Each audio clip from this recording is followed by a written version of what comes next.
So there are two important things that we need to consider when talking about age-appropriate transfer of spiritual content or principles to our children. So first, there is heaven at home. There must be a loving and joyous atmosphere in our home environment. And this is because the atmosphere determines most what our children take in and what forms their character.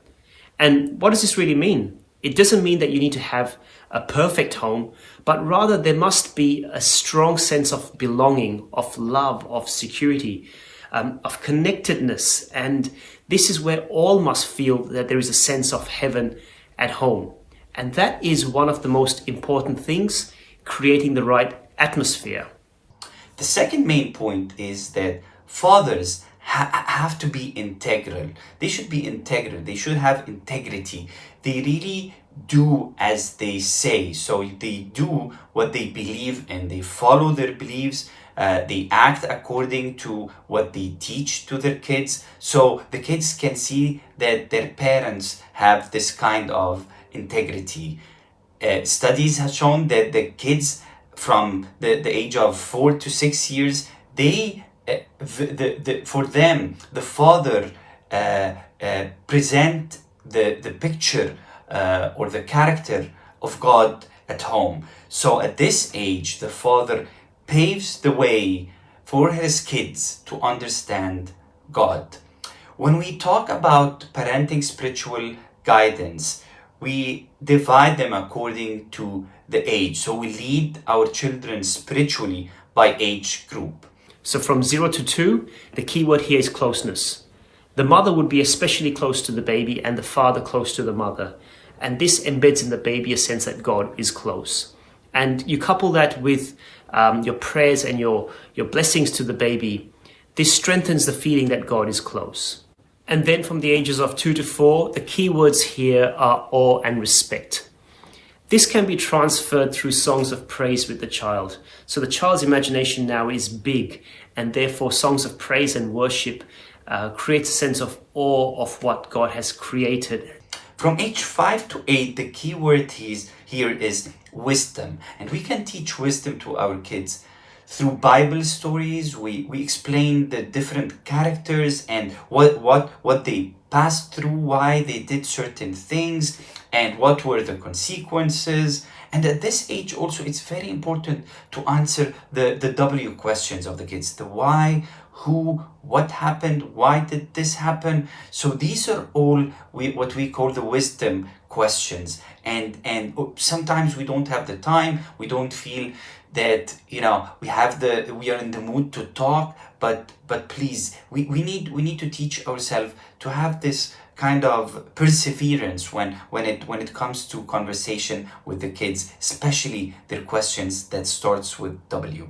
From there we go to the ages 9 to 11, where the key words here are unmerited grace. But before we go into that detail, we want to look at the developing a personal relationship with Jesus. And specialists say that the best time for a child to have a personal relationship with Jesus is around 8.5 years old. And that is the bridging between the previous phase, 5 to 8 and 9 to 11. So that is now the best time where you can share the gospel, and it would be good to share this, especially from the father's side. And this is so as their sense of who God is as a loving father comes from here. And also it gives the child an opportunity to make a personal commitment to Jesus and to have a personal relationship with him. From 12 to 13, we teach our kids how to trust in God and how to be trustworthy. So they know that being trustworthy is essential in any relationship with their friends and also in the relationship with God, with the family, and how to trust the Lord and trust his plans that he has for us. And then from 12 to 14, the key word here is trust. So trust in God and lean not on their own understanding, so that they base their decision making on God and on his word. but then also to be a trustworthy person, because relationships are essential and a vital thing for our lives. And therefore to create a trustworthy life so that others can trust you and become your friend. The other concept is the relational examples in the Bible, the good and the bad relationships in the Bible from which they can also learn. And from here onwards, from the ages of 15 onwards, it's perspective. So in order to understand perspective, you have to understand doubt. And to understand, why do bad things happen to good people? Why did my friend have to die in that car accident? To understand the difficult issues in life which they will encounter, because emotionally these are going to be turbulent years for them, 14, 15, 16, 17 age groups. And therefore the discussion about where God is during these difficult times will be a very important discussion. And at the same time, of course, because of peer pressure and the consequences of choices that they make, how to be strong despite the pressure of the world in doing the wrong things. So these keywords here gives us the guidelines on how to bring up our children with Bible-based Christian spirituality in the right way, and also according to their seasons in life in an age-appropriate manner.